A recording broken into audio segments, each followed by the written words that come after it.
কেন? দাঁড়া দাঁড়া বলছি, দাঁড়া। পালাচ্ছিস কেন? এই দাঁড়া দাঁড়া দাঁড়া, পালাচ্ছিস কেন?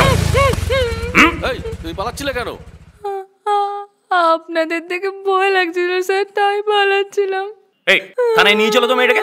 হ্যাঁ থানায় ফোন করো হালদার, মেয়েটাকে নিয়ে চলো থানায়। তোকে না ধরে এক্ষুনি থানার লকআপে পুরে দেবো আমি। আমি আপনার পায়ে ধরছি স্যার, এরকম করবেন না স্যার। আমার বাড়িতে আমার ছোট ছেলে আছে, আমার স্বামী কিছু করে না, রঙের কাজ করতো, পরে গিয়ে বিছানায় শোয়া। আমি সত্যি কিছু জানি না। তাহলে সব সত্যি কথা বলবি? আমি তো সব সত্যি বলছি স্যার, আমি সত্যি কিছু জানি না স্যার, কিচ্ছু জানি না। তাহলে বৌদির মোবাইলটা কোথায় বল? আমি তো জানি না স্যার। বৌদির মোবাইলটা ছিল তো? কি ছিল না? হ্যাঁ বৌদির মোবাইল তো ছিল, কিন্তু কিছুদিন ধরে সেটা কোথায় যেন হারিয়ে গেছে, পাওয়া যাচ্ছে না। আরে সেটা নিয়েই তো অশান্তি। কার সাথে অশান্তি? দাদাবাবুর সাথে অশান্তি।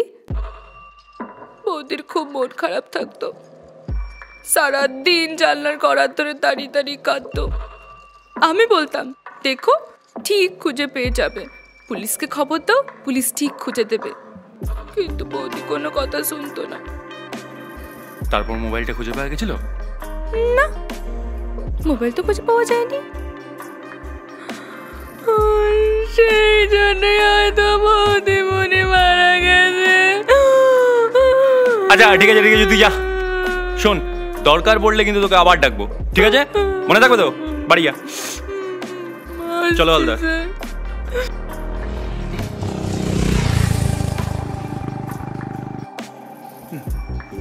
পুলিশকে সত্যি কথাটা বলতে তোমাদের এত ভয় কোনা? আমি চাই দোষীরা শাস্তি পাক, দোষীরা শাস্তি পেলেই আমি শান্তি পাব। আর চুপ করে থেকো না কুনাল, পুলিশকে সব বলে দাও, বলে দাও কুনাল।